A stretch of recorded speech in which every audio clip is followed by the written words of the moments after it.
and today our group will be presenting about puerperal metritis in dairy cattle.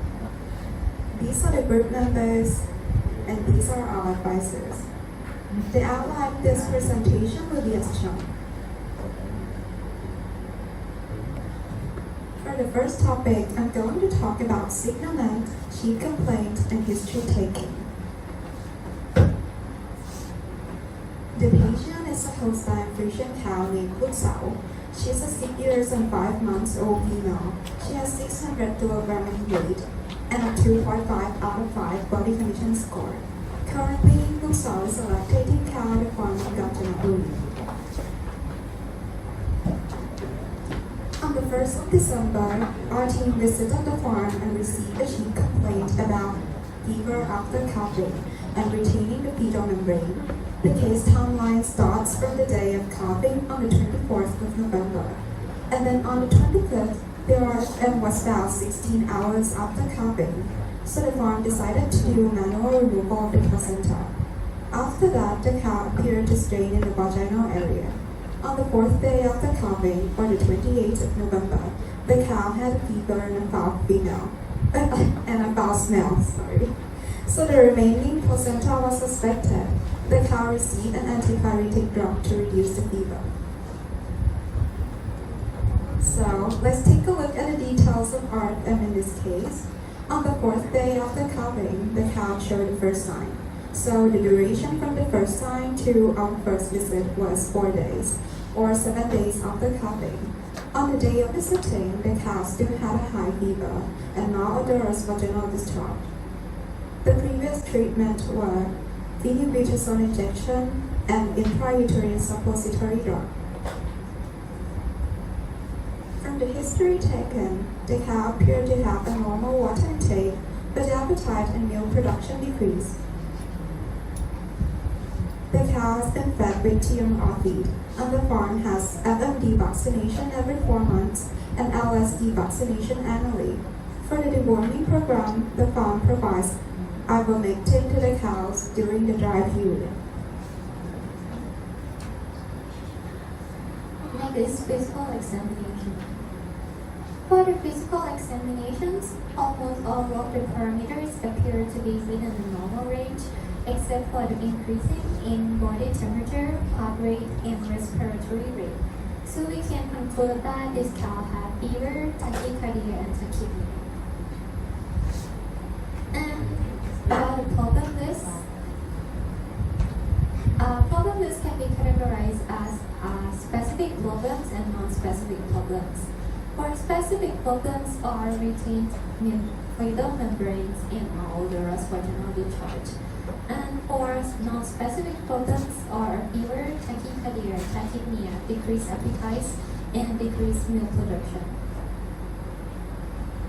In this case, cow blood had been collected for tasting, so let's talk about the laboratory results. For complete blood count, as you can see in the table, there are some parameters that are out of the normal range. These parameters indicated that the cow has leukocytosis, monocytosis, neutropenia, lymphopenia, and eosinopenia. For the rest of the complete blood count parameters are mostly appear within the normal range, except for the plasma protein that show hyperproteinuria. And about blood biochemistry, it can show that the GT parameter is decreasing and this cow has hypocalcemia. For the conclude for laboratory finding, leukocytosis can be caused by infection or inflammation. Monocytosis, neutropenia, lymphopenia, and eosinopenia can be caused by stress leukogram that related to infection. And this can also have mild hyperproteinemia, hypocalcemia, and decreased GGT.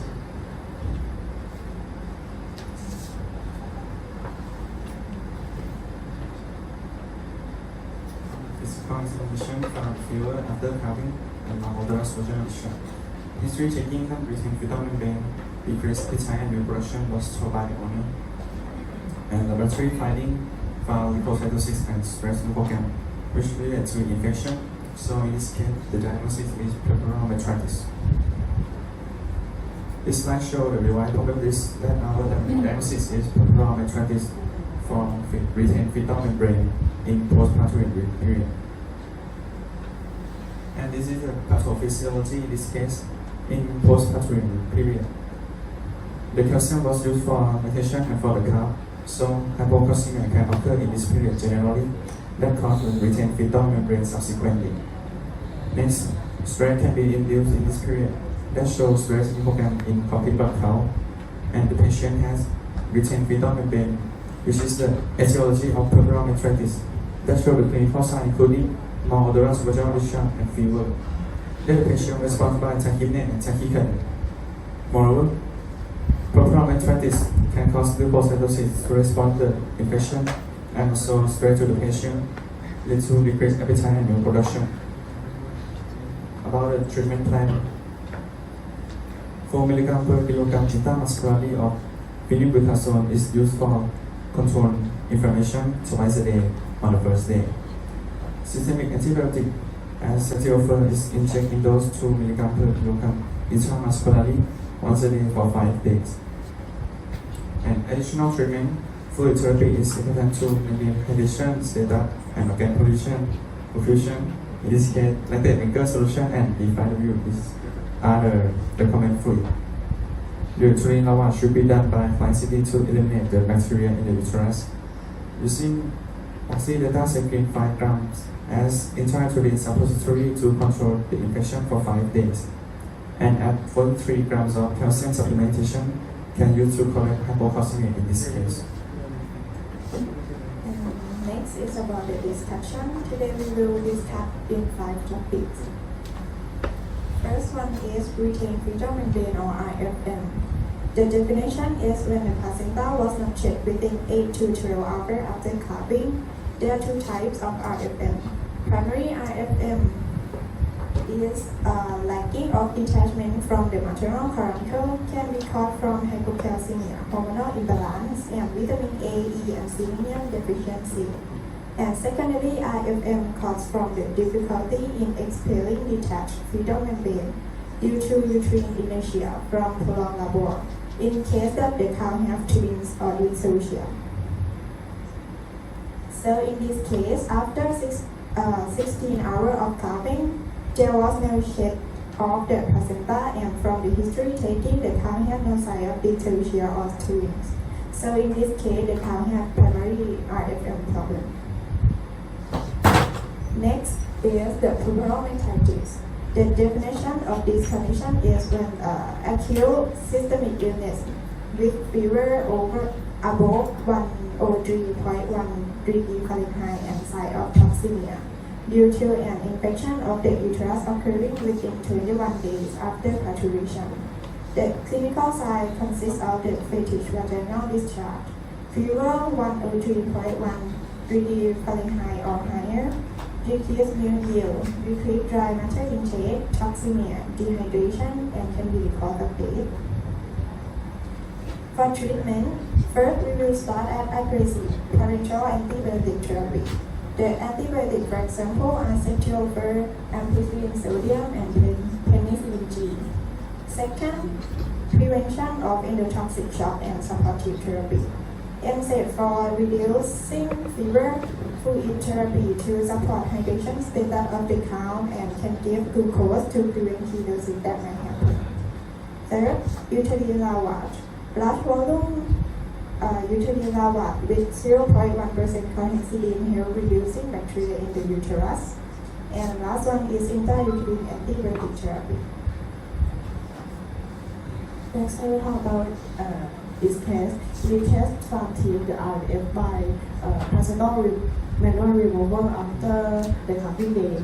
So this method recommend for the secondary RFM and I recommend for the primary RFM because of the placenta has difficult to remove and can remove it all out and then can lead to infection.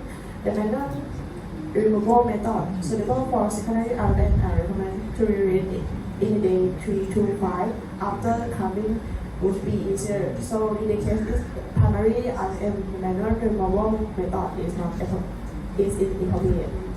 And next, The succession for this case, the first one, the uterus should be the spontaneous shedding, the numbering shedding in 4 to 10 days, and then give when the intrauterine antibiotic or give the systemic antibiotic after have the symptoms seen aside, and give calcium supplement to help bring uterine contraction. To prevention, vitamin E and selenium will be intravenous injection before cupping, and give vitamin E and selenium by feed supplement. We reduce predisposing factors such as the total calcium phosphorus ratio to reduce the chance of causing this problem. And next topic, I will talk about antibiotic use for the report of the parent bacterial from endometritis uterine in postpartum diary cow in Thailand show the parent of the common pathogen. The top 3 common pathogen is Escherichia coli for 24%, Corynebacterium for 18%, and Actinobacterium for 14%. So the pathogen that's called the primary RN can be both gram-negative and gram-positive bacteria. So next we're going to do the antibiotic decision making. The proper antibiotic for this case divided into 2 routes, systemic and intrauterine route. From the prevalence of the common pathogen in Thailand, the systemic antibiotic for treat this case should be broad spectrum.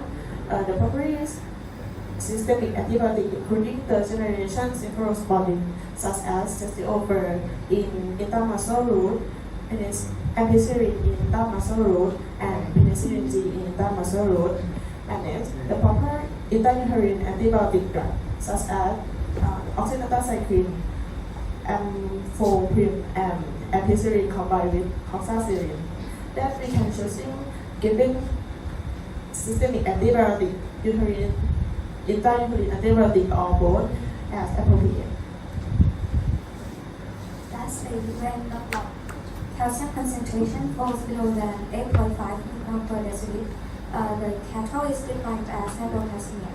First of all, dairy cow are at considerable risk for hypocalcemia around the onset of pasteurization, as we mentioned before. And this condition is a gateway that can lead to other health disorders and increased milk production.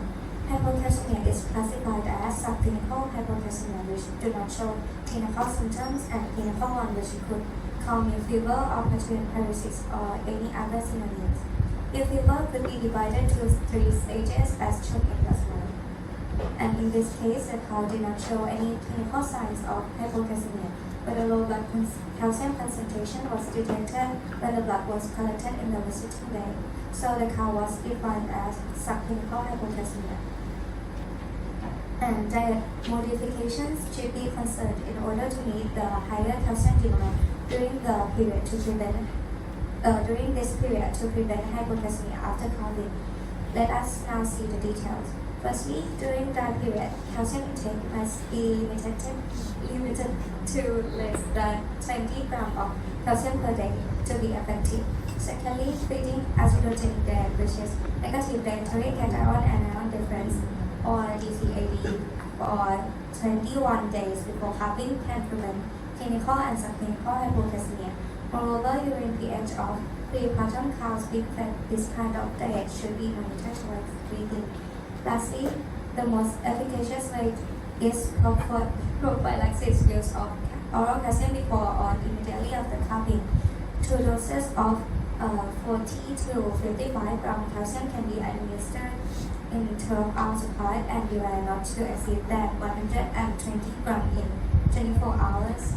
And these are our differences. Thank you for your attention and Merry Christmas.